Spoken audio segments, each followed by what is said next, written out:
So we'll talk more deeply about it, but especially like at the end, there's this sequence at the end where it's like full blown nightmare mode. And I am not gonna lie, I have absolutely no idea what happened during that scene. Zero clue. And I didn't care to go back. I was just like, all right, I Yeah, don't well, care. for I just want this to listeners, be over. Jeremy was taking a ton of fentanyl during reading that.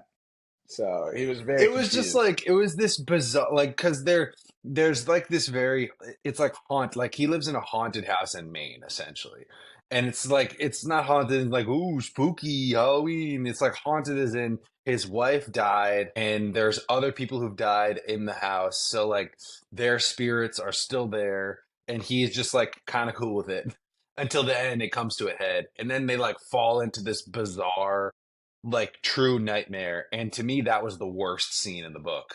Otherwise, when it was like not trying to be like nightmare-y and was just, it was still kind of scary, like even in its own The like tone. little, yeah, and like just the little moments. I was like, all right, like I'm about this. I'm feeling like a little edgy, like this is good. And then it goes full blown, like, all right, there's a spirit in my dream here. And then I was like, okay. But that's probably only 20% of the book. I think 80% of the book is him painting this small town in a just lovely, really, really amazing way. That's fair. The I didn't mind the nightmare episodes as much because again, I'm a sucker for horror. I want to experience the fear I felt the first time I saw Hereditary in theaters, and I've been on a search to have that in books.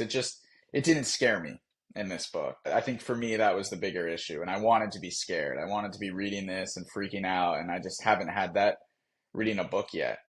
But this is one of the more, for context, considered one of the more literary Stephen King books. Maybe that's false because we got it from ChatGPT, but I think I asked it like, which books are the most literary of Stephen King's portfolio? And they said Bag of Bones comes to the top of the list. And he said in the audiobook and the interview we listened to that it's one of his favorite books that he Hmm. wrote. And I think we both agree. I don't know what your preconceptions going in were. I was a little bit, I wouldn't say hesitant, but I had lower expectations than some of the other books we've read, and I was pleasantly surprised throughout and never found myself getting bored, never found myself, angry that we had picked this as a choice. Just Hmm.